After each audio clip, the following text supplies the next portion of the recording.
Criticism rains down on Russia at the UN Security Council after President Putin decreed the mobilization of more troops to fight in Ukraine and once again dangling nuclear threat. The UN Secretary General says it's intolerable.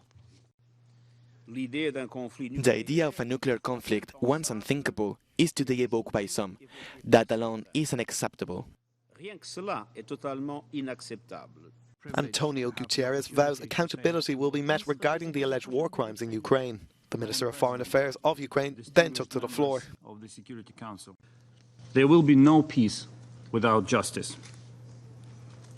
I emphasized that none of the Russian crimes in Ukraine would have been possible without the crime of aggression against Ukraine committed by Russian leadership. It cannot go unpunished. And the only feasible way to put President Putin and his entourage on trial is to establish a special tribunal for the crime of aggression against Ukraine. His Russian counterpart, Sergei Lavrov, defended himself by accusing Ukraine of allegations of crimes perpetrated by Kyiv since 2014. Lavrov later stormed out of the assembly. We do not keep any confidence to the International Criminal Court anymore. During the last 8 years, we waited for nothing for the fight against impunity in Ukraine. And we do not count on them or other international institutions. The time of waiting is over. Staring right down the camera, the head of US diplomacy then declared only one man can bring about peace.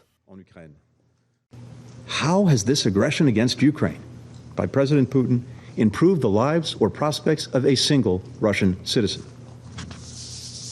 One man chose this war. One man can end it. Because if Russia stops fighting, the war ends.